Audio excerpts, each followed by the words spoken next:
열왕기하 2장 1절에서 11절까지 말씀을 봉독해 드립니다. 열왕기하 2장 1절에서 11절까지의 말씀입니다. 여호와께서 회오리 바람으로 엘리야를 하늘로 올리고자 하실 때에 엘리야가 엘리사와 더불어 길갈에서 나가더니 엘리야가 엘리사에게 이르되 청하건대 너는 여기 머물라. 여호와께서 나를 베델로 보내시느니라 하니 엘리사가 이르되 여호와께서 살아계심과 당신의 영혼이 살아있음을 두고 맹세하노니 내가 당신을 떠나지 아니하겠나이다 하는지라. 이에 두 사람이 베델로 내려가니 베델에 있는 선지자의 제자들이 엘리사에게로 나와 그에게 이르되 여호와께서 오늘 당신의 선생을 당신의 머리 위로 데려가실 줄을 아시나이까 하니 이르되 나도 또한 아노니 너희는 잠잠하라 하니라. 엘리야가 그에게 이르되 엘리사야 청하건대 너는 여기 머물라. 여호와께서 나를 여리고로 보내시느니라. 엘리사가 이르되 여호와께서 살아계심과 당신의 영혼이 살아있음을 두고 맹세하노니 내가 당신을 떠나지 아니하겠나이다 하니라. 그들이 여리고에 이르매 여리고에 있는 선지자의 제자들이 엘리사에게 나와 이르되 여호와께서 오늘 당신의 선생을 당신의 머리 위로 데려가실 줄을 아시나이까 하니 엘리사가 이르되 나도 아노니 너희는 잠잠하라.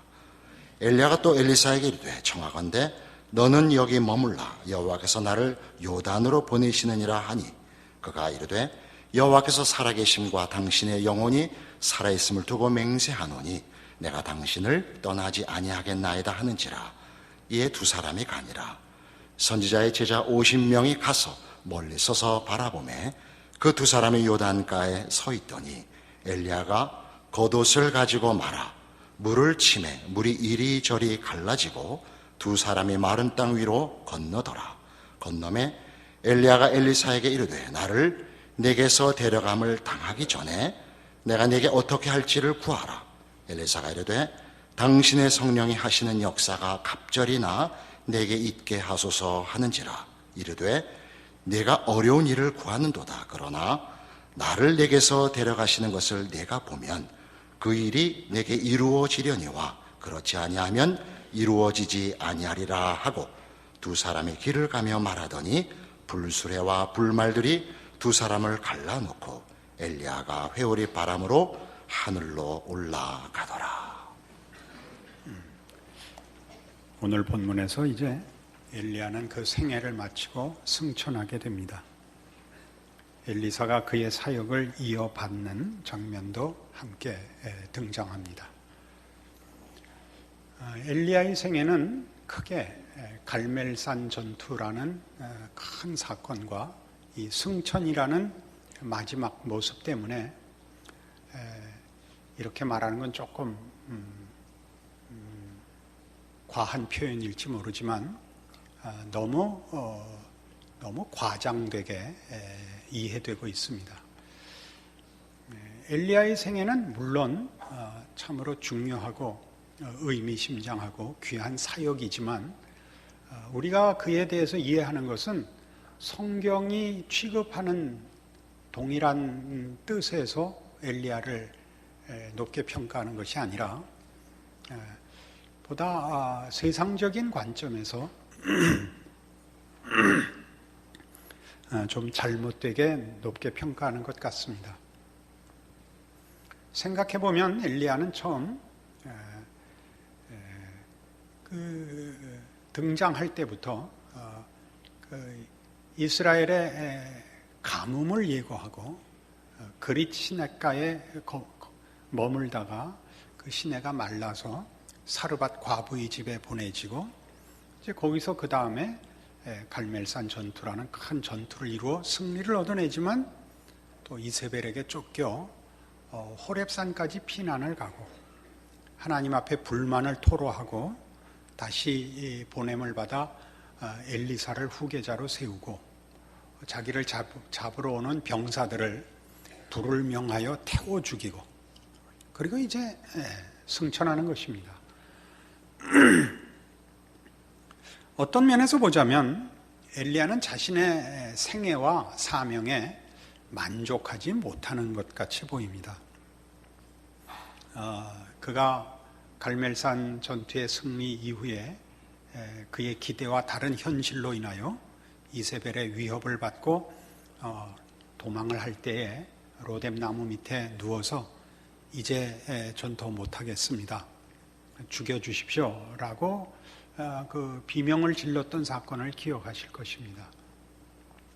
또 마지막에 그를 찾으러 오는 이스라엘 병사들을 하늘로 불을 명하여 격퇴해야 되는 참으로 그 중요하고 멋진 일에 등장하지 않고 이렇게 뒷길에 늘 있고 무대 전면에는 등장하지 못하고 늘 도망다니고 숨고 하는 일로 생애를 사실은 다 마친 사람이라고 얘기할 수 있습니다. 그의 마지막도 그가 하늘로 승천함으로써 그의 사역과 그의 생애가 하나님께 인정을 받는다는 것은 우리가 이해할 수 있지만 그 생애를 다 살지 못하고 중간에 중퇴하고 마는 듯한 인상도 지워버릴 수가 없습니다. 그래서 본문을 조금 지나보시면 14절에 엘리사의 이런 말이 나옵니다. 엘리야의 몸에서 떨어진 그의 겉옷을 가지고 물을 치며 이르되 엘리야의 하나님 여호와는 어디 계시니까 하고 그도 물을 치매 물이 이리저리 갈라지고 엘리사가 건너니라 이렇게 나옵니다. 그러니까 엘리사도 엘리야의 생애를 그렇게 흡족하게 생각하지 못하고 있는 것 같습니다.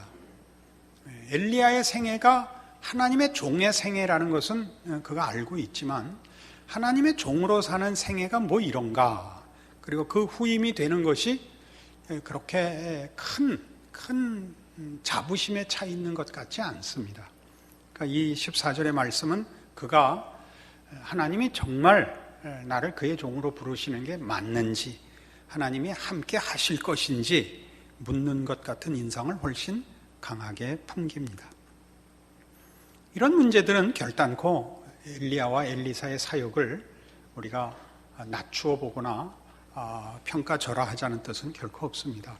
그 귀중함은 이제 좀 더 추적해 보면 확실해집니다만은 제가 이 문제를 이런 시각에서 여러분에게 제시하는 것은 우리가 기대하는 식으로 하나님이 일하시지 않는다라는 성경의 가르침 때문에 그렇습니다.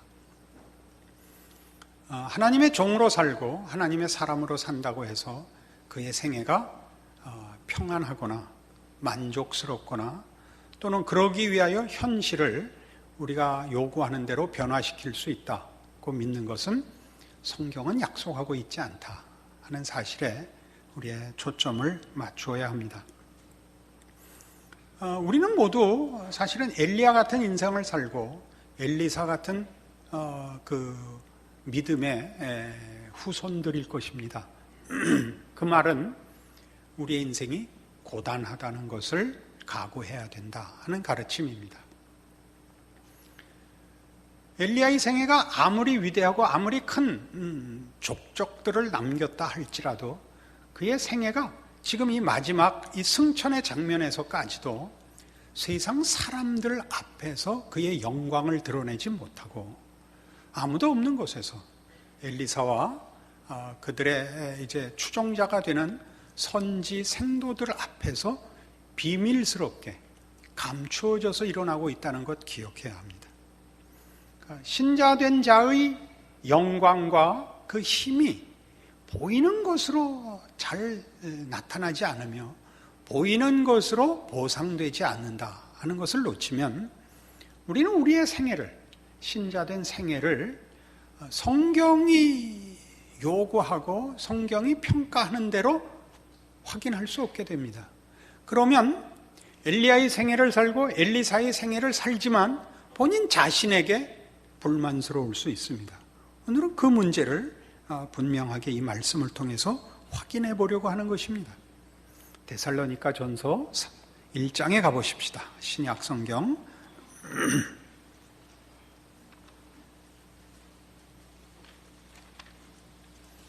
328페이지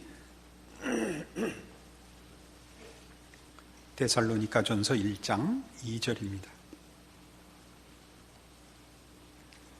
우리가 너희 모두로 말미암아 항상 하나님께 감사하며 기도할 때 너희를 기억함은 너희의 믿음의 역사와 사랑의 수고와 우리 주 예수 그리스도에 대한 소망의 인내를 우리 하나님 아버지 앞에서 끊임없이 기억함이니 하나님의 사랑하심을 받은 형제들아 너희를 택하심을 아노라.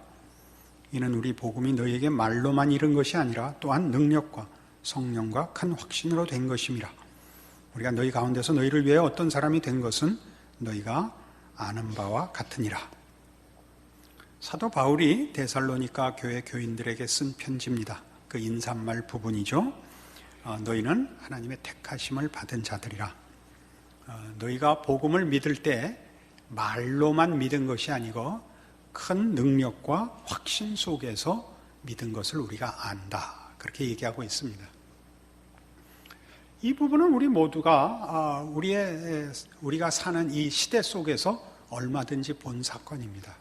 한국교회가 큰 부흥을 경험했고 아직도 부흥을 경험하고 있으며 하나님께서 한 영혼을 찾아오시는 큰 감격을 우리는 어렵지 않게 주변에서 접하고 있습니다.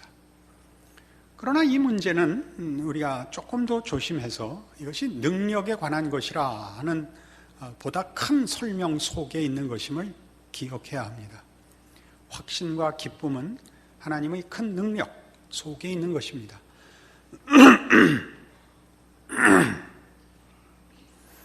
그것은 말과 대비된 또 다른 특징입니다. 말로만 이룬 것이 아니고 능력으로 주어진 것이라는 말 속에는 그것이 우리 인간이 확인하는 방법, 설명되고 납득되는 것으로 이룬 것이 우리에게 이른 것이 아니라 하나님의 찾아오심, 하나님의 능력, 개입, 간섭이라는 신적 신비와 권능에 의한 것이다 라는 뜻입니다. 엘리야 엘리사 얘기하다 갑자기 하나님께서 큰 권능으로 우리에게 임했다라는 얘기가 동떨어져 보입니다만은 중요한 연속성이 있습니다. 어떤 연속성이 있냐면 엘리야와 엘리사의 생애는 여러분 쉽게 생각하면 큰 역사와 큰 사명의 생애이고 영광되고 놀라운 권세의 종의 자리일 수 있습니다. 그럼 오늘 제가 여러분에게 누누이 강조하듯이 조금만 정신 차리고 생각해 보시면 엘리야와 엘리사의 생애는 영광스럽지 않고 감추어져 있고 의심스럽고 그리고 보잘것없어 보일 수 있습니다. 당사자가 그렇게 느낄 수 있고 옆에서도 그렇게 느낄 수 있습니다. 그것은 그의 승천이라는 이 놀라운 마지막 임종까지도 감추어져 있다는 데서 우리에게 그러한 사실을 이해시키려고 성경이 노력한다고 생각할 수 있습니다. 그래서 하나님의 권능으로 우리의 구원과 우리가 받은 바 복음이 임했다라는 말 속에는 말이 아니라 라는 설명 속에 내 납득, 내 선택보다 큰 하나님의 찾아오심이 우리가 복음을 받고 구원을 얻고 한 이유라 하는 가장 큰 원인으로 제시되고 있습니다. 그것이 우리에게 확신과 큰 기쁨으로 나타나기도 합니다. 그러나 여기서 말과 능력을 대비시킴으로써 사도 바울은 그것이 꼭 확신과 기쁨까지 가지 않을 수도 있다는 것을 전제하고 있습니다. 그게 뭐 그렇게 중요한 것이냐? 우리 스스로를 보면 이것이 중요합니다. 여러분들 대부분이 이렇게 주일 아침에 교회를 찾아 나올 때 막 예배 시간이 다가오는 게 가슴이 두근거리고 목이 마르고 정말 영혼의 갈증을 느껴서 전철에서 막 뛰어서 여기 오신 분들은 없을 겁니다. 여러분들은 아마 오히려 정신 차리고 보니까 교회에 또 앉아있는 자신을 보는 사실은 그런 정도로 오실 것입니다. 사실로 따지자면 오지 않을 이유가 더 많은데 여기 와 있는 겁니다. 뭐 갖다 붙일 말은 많죠. 습관적으로, 최소한의 신앙으로, 라고 말할 수 있지만 사실은 신비한 것입니다. 오늘식으로 얘기하자면 여러분은 붙잡혀와 있는 것입니다. 붙잡혀와 있는 것입니다. 여러분은 아무 기대도 없이 왔을 수 있습니다. 사실은 다른 데 나갈 이유가 더 많습니다. 들로 산으로 갈 일이 더 많은데 왜 안 갔는지 여러분들도 납득이 어려울 것입니다. 그 부분이죠. 하나님이 여러분을 붙잡아 오셨습니다. 근데 바로 이 대목을 우리는 크게 치지 않는다 이겁니다.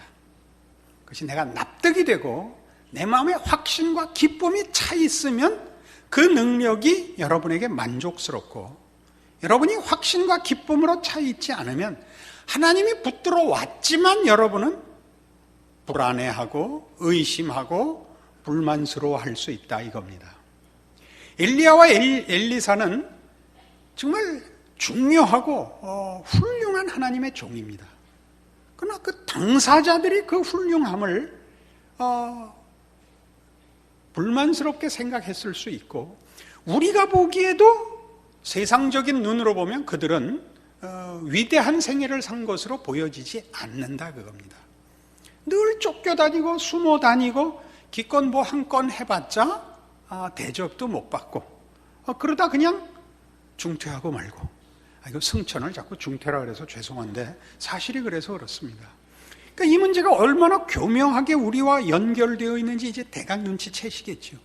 우리는 우리의 신자됨과 우리의 자기 확인이 하나님의 통치와 나와의 관계가 나 자신 안에 확신과 기쁨으로 내 기대와 다른 것으로 진행되고 있다는 사실 때문에 우리는 하나님의 존재와 나의 인생에 대해서 우리는 거의 불만스러워합니다.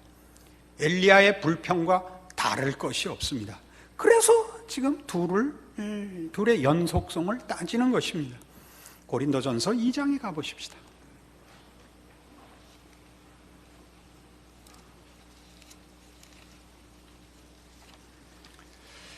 263페이지 신약성경 고린도전서 2장 1절에 보면 바울은 고린도 교회를 향하여 자신의 복음 전도를 이렇게 설명합니다. 형제들아, 내가 너희에게 나아가 하나님의 증거를 전할 때 말과 지혜의 아름다운 것으로 아니하였나니 내가 너희 중에서 예수 그리스도와 그가 십자가에 못 박히신 것 외에는 아무것도 알지 아니하기로 작정하였습니다.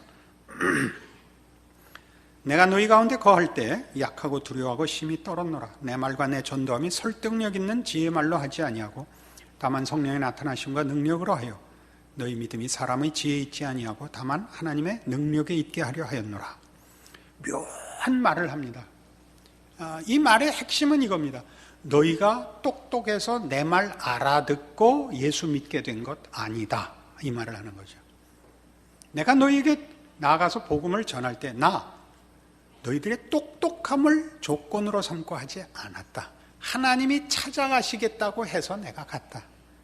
하나님이 너희의 영혼을 움켜쥐셨느니라. 그래서 너희가 얻은 구원은 지혜의 문제나 이해의 문제나 지식의 문제가 아니고 하물며 경험과 체험의 문제도 아니다. 하나님이 그걸 기뻐하셔서 성령님께서 너희를 찾아가시고 너희 영혼을 품으셨기 때문에 이 구원이 이루어진 것이니라. 이렇게 얘기하는 것입니다. 자, 이 문제는 우리로 하여금 지금 오늘 계속 반복하는 이 지적, 우리가 우리의 신앙에 대하여 확신을 가지지 못하거나 만족하지 못하는 이유는 무엇인가? 직결되는 문제입니다. 내가 내 신앙을 만족스러워할 때 내 신앙이 가장 좋은 것이냐? 그렇지 않다, 그 얘기를 하려는 것이죠. 내가 가장 헌신적이고 열심적이고 그런 말도 있네. 열심히 있고 열정적일 때 내 신앙이 가장 좋으냐? 그렇지 않다죠. 그러니까 나라는 존재를 기독교 신앙의 근거나 원인이나 동력원으로 삼으면 안 된다, 그런 얘기입니다. 그럼 우린 뭐냐? 하나님이 계시다. 생명을 만드시며 그 생명에 힘을 주시며 그 생명에 진리를 주시고 영광을 주시는 하나님이 있다. 이게 엘리야와 엘리사의 얘기고 오늘 우리가 확인하려는 얘기며 여러분이 여기 앉아 있는 이유고 앞으로도 거기서 도망갈 수 없는 신자된 복이라, 이런 확인입니다. 같은 고린도전서 4장에 가면 이 문제가 우리를 이런 이 말과 능력이라는 이 문제가 우리를 이런 조금 더 진척된 신앙의 높은 이해로 인도합니다. 4장 20절입니다.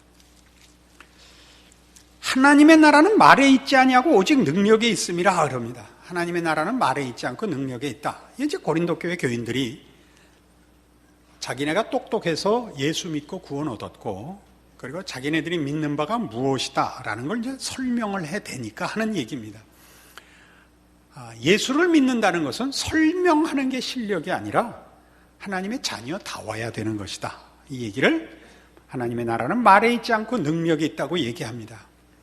하나님의 나라가 말에 있지 않다는 것은 이미 복음이 우리의 것이 될 때에도 설득력에 있는 것이 아니라 하나님의 작정에 있는 것이다 라고 한 것에서부터 연장선상에서 하나님의 백성이 됐으면, 그래서 그 백성된 증거가 깨달음이나 이해에 있는 것이 아니라 하나님께 붙잡힌 바 되어 하나님의 자녀라는 신분이 가지는 영광에 있다, 능력에 있다, 이렇게 얘기하는 것입니다.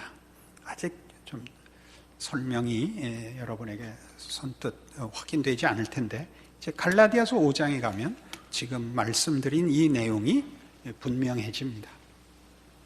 308페이지 신약성경 갈라디아서 5장 22절 이하에 성령의 열매가 소개되고 있는데 지금까지 한 얘기를 이제 종합합니다. 오직 성령의 열매는 사랑과 희락과 화평과 오래 참음과 자비와 양성과 충성과 온유와 절제니 이 같은 것을 금지할 법이 없느니라. 느닷없이 왜 성령의 열매일까요? 자, 하나님의 사람은 포도나무에 붙은 가지같이 열매를 맺을 수밖에 없습니다. 그가 포도나무에 붙어 있으면 열매는 저절로 맺히는 것입니다. 포도나무가 맺은 열매는 가지 끝에 맺힙니다. 우리는 포도나무에 붙은 가지입니다. 가지가 쫓아가서 나무에 붙은 것이 아니라 나무가 쫓아와서 우리를 붙잡은 것이죠. 지금까지 한 얘기가 모두 이겁니다. 그래서 하나님의 자녀이면 분명하게 나타나는 하나님의 자녀된 열매가 뭐냐 할 때 성령 하나님께서 그의 열매를 맺게 하시는 일을 막을 방법이 없는 존재가 된다, 그겁니다. 사랑과 희락과 화평과 오래 참음과 자비와 양성과 충성과 온유와 절제입니다. 문제는 이 같은 것들이 어떤 기능적이지 않다는 사실입니다. 실용적이지도 않습니다. 그래서 우리는 이것을 굉장히 과소평가합니다. 그러니까 서두부터 우리가 하는 모든 얘기의 중요성이 이겁니다. 우리는 우리가 믿는 믿음이 실용적인, 기능적인 힘이었으면 좋겠는 겁니다. 나 자신만이 아니라 내가 사는 시대와 사회의 행복을 위하여 우리가 기능이었으면 좋겠는 겁니다. 하나님이 실용적으로 답을 했으면 좋겠는 겁니다. 그러나 성경은 끊임없이 성령의 열매 외에 아무것도 약속하지 않습니다. 사랑과 희락과 화평과 오래 참음과 자비와 양성과 충성과 온유와 절제는 환경을 바꾸는 것도 아니고 조건을 바꾸는 것도 아닙니다. 그러나 어느 환경, 어떤 조건 속에서도 방해할 수 없는 것이기도 합니다. 자, 처음으로 돌아가 봅시다. 엘리야와 엘리사의 생애는 무엇입니까? 그들은 하나님의 종으로서 인간이 사는 모든 삶의 정황 속에 하나님이 누구시며 하나님이 그 삶의 정황 속에 찾아오실 때 한 개인에게 어떤 일이 일어날 수 있느냐를 증언하는 성육신의 삶을 사는 자로 하나님의 종입니다. 나라를 바꾸고 사회를 바꾸고 한 개인의 인생의 조건을 바꾸는 자로서가 아니라 삶의 질곡 속에서 하나님과 함께 있는 자가 가지는 세상이 만들어내지 못하는 진정한 행복과 부요함과 참다운 영광을 누리는 것으로 하나님이 누구시냐와 하나님의 백성이 된다는 것이 무엇이냐를 나타내야 되는 종으로 서 있습니다. 이 문제를 오해하면 우리의 신앙은 끊임없이 아까 엘리사가 한 말과 같이 여호와 하나님은 어디 계시냐? 라는 질문을 수도 없이 되뇌어야 합니다. 어려움을 만날 때마다, 우리가 기대하는 것과 다른 현실을 만날 때마다 하나님은 도대체 어디 계십니까? 뭐 하고 계십니까? 이 질문으로 스스로를 괴롭힐 뿐입니다. 하나님은 우리에게 계속 얘기하시죠. 네가 얼마나 곤고한 현실에 있는지 모르지만 거기 사랑과 희락과 화평과 오래 참음을 방해할, 금지할 법이 있느냐? 이렇게 묻습니다. 여러분 어떻습니까? 우리가 신자가 아닐지라도 세상의 모든 예술인들이, 문학을 하는 사람들이 가장 대표적인 주제를 사랑을 논하는데, 사랑을 논하면 정말 어떤 고통을 당할지라도, 어떤 억울함을 당할지라도 당신을 사랑할 수만 있다면, 사랑의 보상을 받는 것도 요구하지 않죠. 당신을 사랑하기만 할 수 있다면 나는 행복한 사람입니다. 하늘이 무너지겠냐? 무너지라고 해라. 내가 당신을 사랑할 수만 있다면 무슨 일이든지 일어나라. 나는 겁날 것 없노라. 그게 하나님이 우리에게 요구하는 겁니다. 내 마음을 달라. 나를 사랑하라. 나는 너를 그렇게 사랑했노라. 네가 처한 환경과 조건 속에서 내 사랑을 입고 살라. 이 같은 법을 금지할 법이 없느니라. 이게 우리입니다. 그러니까 신자의 신앙생활에서 가장 중요한 것은 하나님과의 관계를 확인하고 확보하고 그걸 부요하게 하는 것을 다른 것으로 바꾸는 것이 가장 중요한 시험이고 위협입니다. 그것을 극복할 수 있다면, 그것을 이겨낼 수 있고 하나님이 무엇을 우리에게 원하시는지를 안다면 우리의 생애는 기적이 되는 것입니다. 우리는 그의 아들로 사는 겁니다. 성육신의 삶을 사는 것이죠. 우리가 있는 곳에 하나님이 함께 하시고 우리가 당하는 일, 하나님이 그 아들 안에서 찾아오신 사랑과 긍휼로 당하라고 하시는 일이 된다는 걸 알게 됩니다. 아버지께서 기뻐하심으로 내가 이 일을 기뻐하며 그의 일을 하는 것이 나의 양식이며 하나님의 뜻을 이루는 것이 나의 생애의 유일한 목적이노라 라고 고백하게 됩니다. 이 삶을 사는 것을 금지할 법이 없습니다. 그리고 이렇게 살지 않으면 다른 것으로는 여러분의 신앙의 욕구를 채울 대안이 없습니다. 여러분이 오늘도 붙들려 나온, 여러분을 주장하시고 여러분에게 능력으로 찾아오신 이가 누군가를 오늘 말씀으로 확인하시면 여러분의 생애는 세상 사람들이 보고도 모르는 엘리야와 엘리사의 생애지만 따지고 보면 가장 귀한 하나님의 종이요, 하나님의 백성으로서의 삶이며 여러분이 있는 그곳에 하나님의 영광과 복주심이 드러나고 결국은 여러분으로 인하여 모든 사람들이 하나님을 만나는 기적의 생애인 것을 확인하는 여러분의 인생인 것을 알게 되실 것입니다. 이 삶을 뺏기지 않는 여러분의 오늘이 되시기를 원합니다. 기도하십시다. 하나님 아버지 은혜를 감사합니다. 하나님의 하나님 되심이 보잘것없는 나와 내 생애를 통하여 이웃을 찾아가며 증거된다는 사실에 놀랍니다. 하나님이 누구신가를 나타내는, 드러내시고 영광 받으시는 일을 금지할 법은 없습니다. 우리를 부르신 하나님의 위대하심과 기이하심 앞에 무릎 꿇게 하사 우리의 인생을 그 아들 예수께서 사신 것 같이 순종과 믿음 가운데 바치게 하사 우리의 생애가 기적이 되게 하여 주시옵소서. 예수님 이름으로 기도합니다. 아멘.